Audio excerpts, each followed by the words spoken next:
নমস্কার বন্ধুরা। আজকে আমরা যেটা জানবো যে শেয়ার জিনিসটা কি বা শেয়ার কাকে বলা হয়। সাধারণত আমরা যেটা চলতি ভাষায় বলি যে শেয়ার করা বা একটা অংশ দেওয়া। তো শেয়ারকে সাধারণত আমরা একটা অংশ বলতে পারি। আমরা উদাহরণের মাধ্যমে বোঝার চেষ্টা করব যে আসলে শেয়ার জিনিসটা কি।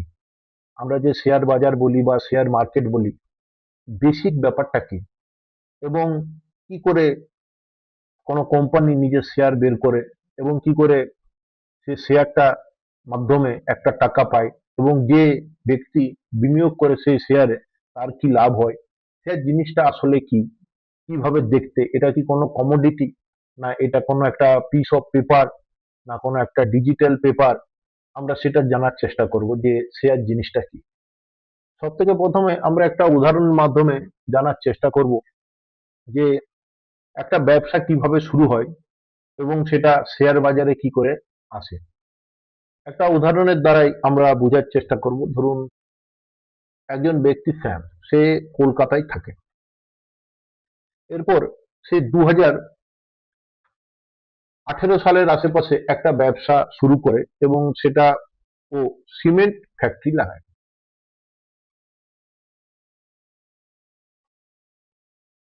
সিমেন্ট ফ্যাক্টরি লাগায় 2018 সালে, সেটা কলকাতার আশেপাশের এরিয়ায় লাগায়। এবং স্বাভাবিকভাবে যখন কোনো ব্যবসা নতুন ভাবে শুরু হয়, বিভিন্ন কারণে সবসময় কোম্পানি চেষ্টা করে তার সারাউন্ডিং এরিয়া, তার আশেপাশের এরিয়াতে প্রথমে সেই প্রোডাক্টটাকে, যেমন শ্যামের ক্ষেত্রে সেটা সিমেন্ট, সেই সিমেন্টটা যাতে বিক্রি হয় এবং তার মার্কেটটা বাড়ে। এবং 2018 সালে সিমেন্ট ফ্যাক্টরি লাগাবার পরে সে বিভিন্ন জায়গায় আশেপাশে কলকাতার সারাউন্ডিং বা বাঁকুড়া বা আপনার মুর্শিদাবাদ বা শিলিগুড়ি, বিভিন্ন জায়গায় সে নিজের সিমেন্টকে বিক্রি করে এবং বিভিন্ন ডিস্ট্রিবিউটরের মাধ্যমে সে ব্যবসাটা বাড়ায়। সাধারণভাবে যখন সে ব্যবসাটা শুরু করেছে স্টার্টিং এ, তো স্টার্ট করার সময় তাকে কি করতে হয়, কিছু নিজের সেভিং, কিছু ফ্যামিলি থেকে টাকা নেওয়া, কিছু বন্ধুদের কাছে, ফ্রেন্ডস, বা কিছু ছোটখাটো ব্যাংক থেকে লোন। এই টাকাটা দিয়ে সাধারণত যে কোনো ব্যবসা প্রথম দিকে শুরু হয়। তাহলে সেভিং, ফ্যামিলি, ফ্রেন্ডস, লোন, এইটা করে সে 2018 সালে সিমেন্ট ফ্যাক্টরি তৈরি করে এবং তার প্রোডাক্ট ধীরে ধীরে বাঁকুড়া, মুর্শিদাবাদ, শিলিগুড়ি এইসব জায়গাতে সে সিমেন্ট গুলো বিক্রি করতে শুরু করে। ধীরে ধীরে দেখা গেল তার ব্যবসা বাড়তে বাড়তে 2024-25 সালের কাছাকাছি তার প্রোডাক্টটা ভালো বলে সেকেন্ড স্টেপে যে স্টেট গুলো আছে, পাশাপাশি স্টেপ আছে ওয়েস্ট বেঙ্গল ছাড়া, গোটা ওয়েস্ট বেঙ্গলে বিক্রি করার পর, যেমন বিহার হলো বা ইউপি হলো বা গুজরাট হলো, এইসব জায়গাতে বা মহারাষ্ট্র হলো, তার সিমেন্ট বিক্রি হতে শুরু হলো। এবং আমরা জানি আধুনিক যুগে দুটো জিনিস খুব ইম্পর্টেন্ট, সেটা হয়ে গেছে টাইম আর পয়সা, মানি। যে কোনো জায়গাতে যখন প্রোডাক্টটা সে পাঠায়, তার একটা ট্রান্সপোর্টেশনের টাইম লাগে। মানে যদি সে কলকাতার ফ্যাক্টরি থেকে গুজরাটে পাঠাতে চায়, তাহলে সেই মালটা তৈরি করে গাড়ি করে পাঠাতে বা যে কোনো মিডিয়ামে পাঠাতে 3 থেকে 4 দিন বা 5 দিন সময় লাগে। দ্বিতীয় কথা, ট্রান্সপোর্টেশনের কষ্ট লাগে। কস্ট বা একটা চার্জ ট্রান্সপোর্টেশনের লাগে, তাতে করে সিমেন্টের দামটা স্বাভাবিক রূপে বেড়ে যাবে। গুজরাটে যদি কেউ প্রোডাকশন করে, সে যে সিমেন্টটা যে দামে দিতে পারবে, সে দামে কলকাতা থেকে প্রোডাকশন করে ট্রান্সপোর্টেশনে পাঠিয়ে দেওয়াটা একটু চার্জ বেশি হয়ে যাবে এবং কম্পিটিশনে সে পিছিয়ে যেতে পারে। সে কারণে দেখা গেল সে গুজরাটে একটা ফ্যাক্টরি লাগাতে চায়। কে? শ্যাম। শ্যাম চাই যে গুজরাটে আমি একটা ফ্যাক্টরি তৈরি করি কলকাতার মতো, এবং সেখানে যে প্রোডাকশন হবে সিমেন্টের, সেটা গুজরাট এবং তার আশেপাশের এরিয়াতে আমি দিলে, আমার বা মহারাষ্ট্র দিলে, তাহলে আমার কস্টিং, ট্রান্সপোর্টেশন, টাইম, মানি সবটাই বাঁচবে। এবারে ধরুন গুজরাটে সে একটা ফ্যাক্টরি লাগাবে, তার জন্য সাপোজ করুন তার 100 টাকা ক্যাপিটালের দরকার, টোটাল 100 টাকা ক্যাপিটাল। সে ব্যবসাটা 2018 সাল থেকে করছে, নিশ্চিত রূপে তার কিছু প্রফিট হয়েছে, সে প্রফিট কিছু রেখেছে। ধরুন প্রফিট থেকে সে 20 টাকা ব্যবসার জন্য নিয়ে এলো গুজরাটে ফ্যাক্টরি লাগাবার জন্য। দ্বিতীয় কথা, তারপরে সে ব্যাংক থেকে একটা লোন নিবে আরো, তাহলে ব্যাংক থেকে যদি সে লোন নেয়, ধরুন 30 টাকা সে ব্যাংক থেকে লোন নিল, এবারে প্রফিট আর ব্যাংক থেকে লোন নেওয়ার পরে, ব্যাংক দেওয়ার পরে আর কারো কাছে অত ক্ষমতা থাকে নাই দেওয়ার, তাও ওর 50 টাকা এখনো ক্যাপিটাল শর্টেজ আছে। এরপরে ও ক্যাপিটাল 100 টাকায় কি কি করবে? প্রথম কথা, সে ল্যান্ড কিনবে। দ্বিতীয় কথা, ওখানে ফ্যাক্টরি লাগাবে। তৃতীয় কথা, মেশিনারি নিবে। চতুর্থ কথা, র মেটেরিয়াল আনবে, মানে যেটা দিয়ে সিমেন্ট তৈরি হবে। তারপরে হিউম্যান রিসোর্সেস, মানে লোকেদেরকে কাজে সেখানে লাগাতে হবে। এবং তারপরে প্রোডাক্টটা তৈরি হবার পরে মার্কেটিং হবে এবং সেখানে প্রোডাক্টটা বিক্রি হবে। এটার জন্য সম্পূর্ণ 100 টাকা দরকার। ওর প্রফিট থেকে, ব্যবসার পুরনো প্রফিট থেকে 20 টাকা, আর ব্যাংক লোন 30 টাকা নেওয়ার পরেও দেখা গেল ওকে এখনো আরো 50 টাকার দরকার, এবং সেই 50 টাকাটা ওর কাছে আসবে কি করে? এরপরে ব্যাংক লোন বা যে কোনো ইনস্টিটিউশন থেকে লোন নিলে তার একটা পয়েন্ট আছে, যে আপনার ব্যবসা চলুক বা না চলুক, আপনাকে কিন্তু প্রতি মাসে একটা নিশ্চিত হারে সুদ ব্যাংকে দিতে হবে। আপনি খুব বেশি লাভ করলেও ব্যাংক সে সুদটা নেবে, যদি আপনি লস করেন তাও সুদ নেবে। সেক্ষেত্রে ব্যবসায়ীদের একটা বিরাট সমস্যা হলো যে ব্যবসা কখনো একরকম চলে না। জব একরকম চলে, প্রতি মাসে একটা নিশ্চিত বেতন পাওয়া যায়, কিন্তু ব্যবসার দিকটা কিন্তু সেভাবে নয়, এবং ব্যবসা প্রতি মাসেই সেম ভাবে চলবে, বা অনেক সময় কয়েক বছরও হয় যে ব্যবসা সেম ভাবে চলে না, লস হয়। সেক্ষেত্রে যদি প্রতি মাসে তাকে একটা নিশ্চিত হারে সুদ দিতে হয় ব্যবসায়ীকে, ব্যাংকে বা যে কোনো জায়গাকে, বা প্রাইভেট লোকের কাছে নিলে, সেক্ষেত্রে তার ব্যবসা চলবে না এবং বন্ধ হয়ে যাবে। এই দরকার বুঝেই এই যে আমরা শেয়ার বাজার বলি বা শেয়ার মার্কেট বলি, সেটা শুরু হয়েছিল। যে একজন ব্যবসায়ী যে ব্যবসা করতে চায়, তার যে খুব বেশি পুঁজির দরকার, সে পুঁজিটা সে সুদের হারে না নিয়ে, সে যদি এমন জায়গা থেকে পায় যেটাতে ব্যবসার প্রফিট থেকে লোকটাকে শোধ করা যেতে পারে, কিন্তু তাকে বাধ্যতামূলক লোকসান হলো বা লস হলো তাকে ব্যবসার থেকে টাকা দেওয়ার দরকার পড়বে না।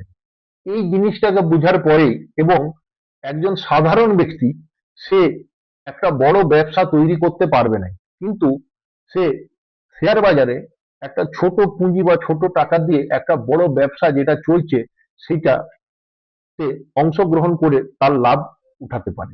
যেমন ধরুন, আমাদের ভারতবর্ষে একটা গুরুত্বপূর্ণ ব্যাংক হলো state bank of India, SBI. এরপরে এসবিআই একটা এত বড় ব্যাংক, আপনি আর আমি কি কালকে সকালে চাইলে এসবিআই এর মতো একটা ব্যাংক তৈরি করতে পারবো? কখনোই সম্ভব নয়। কিন্তু আমরা আজকে শেয়ার মার্কেটে এসবিআই এর যে বাজারে শেয়ার পাওয়া যাচ্ছে, সেই 1,000 বা 1100 টাকা দিয়ে একটা এসবিআই শেয়ার কিনে এসবিআই এর সম্পূর্ণ বিজনেসে একটা শেয়ারের অংশীদারি হতে পারবো, এবং ব্যবসা যে যেভাবে বাড়বে আমরা তার লাভও ওই এসবিআই এর একটা শেয়ারের বদলেও পেতে পারবো। এটা কিভাবে হবে? এটা একটা আশ্চর্য বিষয়, সেটা আমরা এই উদাহরণটার মাধ্যমে বুঝবো। তাহলে 50 টাকা তার কাছে জোগাড় হয়েছে, কিন্তু বাকি 50 টাকা এখনো দরকার কার? শ্যামের। এবং সে ব্যবসাটাকে গুজরাটে ফ্যাক্টরি লাগিয়ে স্টাবলিশ করবে এবং এগোবে। এরপর শ্যাম কি করতে পারে? শ্যাম ওই 50 টাকার জন্য সেবির কাছে যেতে পারে। সেবিকে, সেবি হলো securities and exchange board of India. মানে ভারতবর্ষে যেমন আমরা জানি যে এলআইসির নাম শুনেছি, ইন্স্যুরেন্স যে সেক্টর, ইন্স্যুরেন্স সেক্টরে কি প্রিমিয়াম হবে, কত প্রিমিয়াম হবে, ইন্স্যুরেন্স কিভাবে কাজ করবে, এই সম্পূর্ণ রেগুলেটরি একটা বডি আছে যেটাকে আইআরডিএ বলে। সেই কিন্তু ইন্স্যুরেন্স সেক্টরের যাবতীয় নিয়ম তৈরি করে, এবং সে দেখে যে সেই নিয়মগুলো সঠিকভাবে কোম্পানিরা পালন করছে কিনা। সেইভাবে ব্যাংকিং এর ক্ষেত্রে আমরা জানি যে অনেকগুলো ব্যাংক আছে, কিন্তু ব্যাংকিং এর ক্ষেত্রে ইন্টারেস্ট রেট এবং বিভিন্ন নিয়ম তৈরি করা এবং সেগুলো পালন করা হচ্ছে কিনা সেটা যে দেখে, সেটা হচ্ছে আরবিআই বা রিজার্ভ ব্যাংক অফ ইন্ডিয়া। ঠিক সেইভাবেই স্টক মার্কেট বা বন্ড মার্কেট বা মিউচুয়াল ফান্ড, এই ধরনের যে এদেরকে সিকিউরিটিজ বলা হয়, আম, সেখানে SEBI, securities and exchange board of India, নিয়ম তৈরি করে এবং সেগুলো সঠিকভাবে পালন হচ্ছে কিনা দেখে। তো স্যাম কি করবে? সেবিকে একটা অ্যাপ্লিকেশন দেবে, এবং সেই অ্যাপ্লিকেশনে সে সম্পূর্ণ ডিটেল দেবে যে আমার নাম এই, আমার এই কোম্পানি, আমি এই কোম্পানি 2018 সাল থেকে চালাচ্ছি, আমার ওয়েস্ট বেঙ্গলে এই পেপার, আমি এইভাবে ব্যবসা করি, আমার এই সব জায়গায় মেটেরিয়াল যায়, আমি এত টাকা ট্যাক্স দিই, এবং সম্পূর্ণ তার 6 থেকে 7 বছরের ব্যবসায় কত লাভ হয়েছে, ক্ষতি হয়েছে, কি হয়েছে, সব ডিটেলসে সেবিকে অ্যাপ্লিকেশনের মাধ্যমে দিবে যে আমি এবং কিছু এলিজিবিলিটি ক্রাইটেরিয়া আছে, মানে কিছু কিছু নিয়ম শর্ত আছে, যে শর্তগুলো পুরো হলে সেবি তাকে পারমিশন দিবে যে ঠিক আছে তুমি কি চাও, না আমি 50 টাকা পাবলিক থেকে তুলতে চাই, পাবলিক থেকে 50 টাকা তুলতে চাই। তাতে সেবি তাকে পারমিশন, সবকিছু ঠিক থাকলে সেবি তাকে পারমিশন দিল যে ঠিক আছে তুমি তাহলে পাবলিকের কাছে 50 টাকা তুলবে। তার প্রসেসটা কি? তার প্রসেসটা হচ্ছে বেসিক্যালি আইপিও বা ইনিশিয়াল পাবলিক অফারিং, এটাকে শর্টে আইপিও বলে। তাহলে এটাতে কি হয়, এটাতে এই যে 50 টাকা দরকার, সেবি বলে যে তুমি 50 টাকা তো একটা ব্যক্তির কাছে পাবে না, তাহলে তুমি শেয়ার বের করো। তখন ও কি করে, দেখা গেল যে 10 পয়সা করে 500টা শেয়ার বের করলো। 50 টাকা তার দরকার, সে কি করলো 10 পয়সা করে 500 শেয়ার বের করলো। যে একজন ব্যক্তি যার কাছে 500 টাকা নেই বা 50 টাকা নেই বা 20 টাকা নেই, তার কাছে যদি 10 পয়সা থাকে, সে শ্যামের কোম্পানির একটা শেয়ার কিনতে পারে। এবং ইনিশিয়াল পাবলিক অফারিং মানে একটা সেবির নির্দেশ অনুসারে একটা অ্যাডভার্টাইজমেন্ট সে দিবে যে আমার এই কোম্পানি, আমি এইভাবে কোম্পানি চালাচ্ছি, এইভাবে আমার লাভ এসেছে, আপনারা আমার কোম্পানিতে এসে বিনিয়োগ করুন এবং তার বদলে আগামী দিনে আপনি লাভান্বিত হতে পারেন। লাভান্বিত হবেনই এরকম কোনো কথা বলা যাবে না, ক্ষতিও হতে পারে, কিন্তু আপনারা ইনভেস্ট করতে পারেন। এই নিমন্ত্রণ যে জানানো হয় অ্যাডভার্টাইজের মাধ্যমে, সেটাকে আইপিও বা ইনিশিয়াল পাবলিক অফারিং বলা হয়। তাহলে একজন ব্যক্তি যার কাছে 10 পয়সা আছে, সেও কিন্তু শ্যামের কোম্পানির একটা শেয়ার কিনতে পারে। এরপর প্রশ্ন হচ্ছে যে কোন এক ব্যক্তি শ্যামকে 10 পয়সায় তার কোম্পানির শেয়ার কিনবে কেন? এরপরে এটাকে উদাহরণ দিয়ে বুঝি। ধরুন শ্যাম হচ্ছে অনার, কোম্পানির মালিক। তাহলে আর একজন ইয়ে হলো, ধরুন রাম। রাম হয়ে গেল একজন ইনভেস্টর। তাহলে শ্যাম আর রামের যে ইকুয়েশনটা কিভাবে হবে, আইপিওর মাধ্যমে শেয়ার কিনলে শ্যামের কি বেনিফিট, রামের কি বেনিফিট। মনে করুন 10 পয়সা করে প্রতি শেয়ার, 500টা শেয়ার রাম এবং বিভিন্ন ইনভেস্টর কিনলো 10 পয়সা করে, তো যে 50 টাকাটা হলো তারা পেমেন্ট করবে। শ্যাম ধরুন একটা শেয়ার কিনলো, 10 পয়সা পেমেন্ট করলো, কেউ 5টা। তারা অ্যাপ্লাই করলো, ইনিশিয়াল মানে তারা অ্যাপ্লাই করলো যে আমি এই টাকাটা ইয়ে হতে পারে, আমি অ্যাপ্লাই করলাম। তাহলে সেক্ষেত্রে তাদের কি হলো, অ্যাপ্লাইয়ের ফলে অনেক বেশি লোক যদি অ্যাপ্লাই করে দেয়, সেক্ষেত্রে সেই টাকাটা সব সব লোক সেই টাকাটা নাও পেতে পারে। এবং একটা পার্টিকুলার টাইমে 3 দিন বা 4 দিন অ্যাপ্লাইয়ের পরে লটারি সিস্টেমে করা হয় যে কাদের নামে শেয়ারটা অ্যালট হলো। ধরুন টোটাল 500টা শেয়ার আছে, 500 জন অ্যাপ্লাই করতে পারবে, কিন্তু 25,000 লোক অ্যাপ্লাই করলো, তাদের টাকা কাটা গেল 10 পয়সা করে। কিন্তু 3 দিন বা 4 দিন পরে কম্পিউটারাইজ সিস্টেমে যে লটারি হলো, সেই লটারি হিসাবে টাকাটা যারা পেলো তাদের কাছে চলে গেল, আর যারা পেলো নাই তাদের কাছ থেকে তাদের অ্যাকাউন্টে টাকাটা ফেরত চলে এলো। কিভাবে হবে, কি হয়, সেটা আমরা আরো আলোচনার মাধ্যমে অবশ্যই বলবো। এরপরে এখানে ব্যাপার হচ্ছে, তাহলে শ্যাম আর রাম।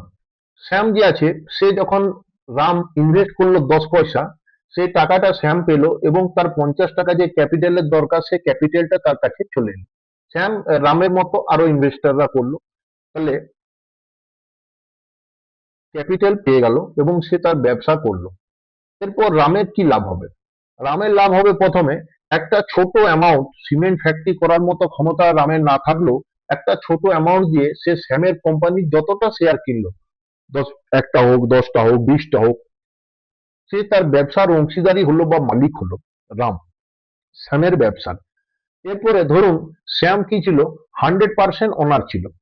শ্যাম 100% ওনার ছিল তার ব্যবসার। এবং যখন সে